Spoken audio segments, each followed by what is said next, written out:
प्रधानमंत्री नरेंद्र मोदी ने आज डोनी पोलो हवाई अड्डे का उद्घाटन किया। अरुणाचल प्रदेश की राजधानी ईटानगर के पास होलोंगी स्थित हवाई अड्डा पूर्वोत्तर राज्य का पहला हवाई अड्डा होगा। यह हवाई अड्डा इस सीमावर्ती राज्य को वाणिज्यिक उड़ानों के जरिए देश के अन्य शहरों के साथ तथा अरुणाचल प्रदेश के अन्य हिस्सों को हेलीकॉप्टर सेवाओं के माध्यम से जोड़ेगा।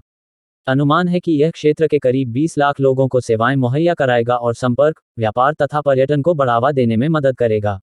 हवाई अड्डे की आधारशिला मोदी ने फरवरी 2019 को रखी थी। उत्तर प्रदेश में मैनपुरी, रामपुर और खतौली सीट पर उपचुनाव हो रहा है। इन सीटों पर 5 दिसंबर को वोटिंग और 8 दिसंबर को वोटों की गिनती होगी। इसके बाद यूपी में निकाय चुनाव का ऐलान होगा।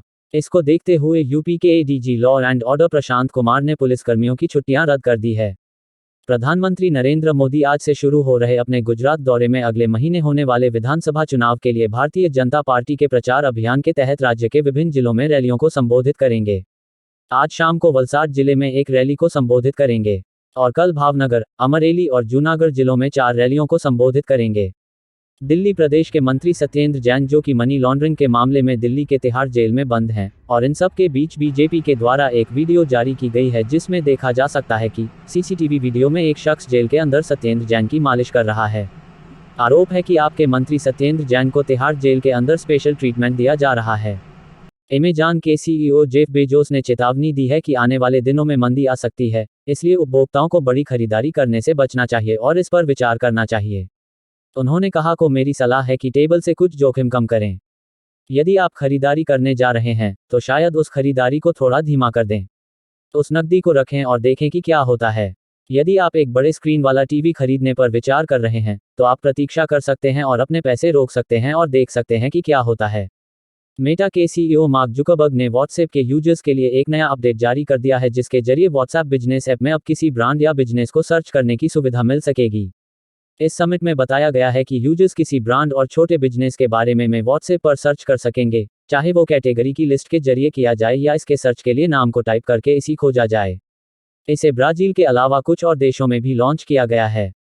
भारत के व्हाट्सएप कस्टमर्स को भी ये फीचर जल्द मिल पाएगा। कांग्रेस ने पूर्व प्रधानमंत्री इंदिरा गांधी की जयंती पर आज उन्हें श्रद्धांजलि दी और देश के प्रति उनके योगदान को याद किया। पार्टी अध्यक्ष मल्लिकार्जुन खड़गे और पूर्व अध्यक्ष सोनिया गांधी ने शक्ति स्थल पहुंचकर इंदिरा गांधी की समाधि पर पुष्पांजलि अर्पित की। पीएम नरेंद्र मोदी ने भी इंदिरा गांधी की जयंती पर ट्वीट कर उन्हें भावपूर्ण श्रद्धांजलि अर्पित की।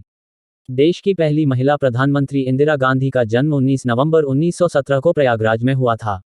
वह जनवरी 1966 से मार्च 1977 तक प्रधानमंत्री रहीं। इसके बाद 1980 में वह फिर से प्रधानमंत्री बनी। 31 अक्टूबर 1984 को उनके अंगरक्षकों द्वारा उनकी हत्या कर दी गई थी। मिस्र में हुए पर्यावरण सम्मेलन में वायुमंडल में स्वच्छ करने के लिए विकासशील और गरीब देशों को मदद देने के लिए विकसित देश तैयार नहीं हैं। पर्यावरण सुधार संबंधी घोषणा पर सहमति न बन पाने के कारण सम्मेलन को एक दिन के लिए बढ़ा दिया गया है।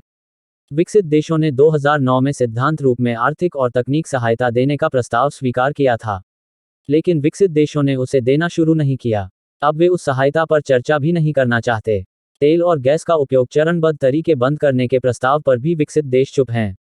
संसद का शीतकालीन सत्र 7 दिसंबर से शुरू होगा और 29 दिसंबर तक चलेगा। इस दौरान 23 दिनों में 17 बैठकें होंगी।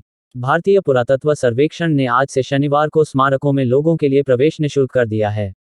उन्होंने कहा कि भारतीय पुरातत्व सर्वेक्षण स्मारकों में विश्व धरोहर सप्ताह की शुरुआत के लिए लोगों को निःशुल्क प्रवेश मिलेगा। घोषणा के बाद से लोग अब ताजमहल को भी निःशुल्क में घूम सकते हैं। शनिवार को ताजमहल देखने के लिए लोगों को पैसे देने की जरूरत नहीं होगी। लखनऊ विश्वविद्यालय आगामी 25 नवंबर को मनाए जाने वाले स्थापना दिवस समारोह की लाइव स्ट्रीमिंग भी होगी। कार्यक्रम को बेहतर ढंग से आयोजित करने के लिए आयोजन समिति, रिसेप्शन समिति, लॉ एंड आर्ट समिति, फूड समिति, पब्लिकेशन एंड इन्विटेशन समिति एवं कल्चरल समिति का गठन भी कर दिया गया। स्थापना दिवस पर कई पूर्व छात्रों को भी आमंत्रित किया गया है। दिल्ली, बिहार, यूपी समेत उत्तर और मध्य भारत में ठंड ने पूरी तरह से दस्तक दे दी है। हिमाचल प्रदेश, उत्तराखंड और कश्मीर समेत पहाड़ी इलाकों में लगातार हो रही बर्फबारी से उत्तर भारत के कई राज्यों के तापमान में गिरावट आई है और इसकी वजह से लगातार ठंड बढ़ती ही जा रही है। मौसम विभाग के मुताबिक तमिलनाडु, केरल समेत दक्षिण भारत के कई इलाकों में आज और कल बारिश का पूर्वानुमान है।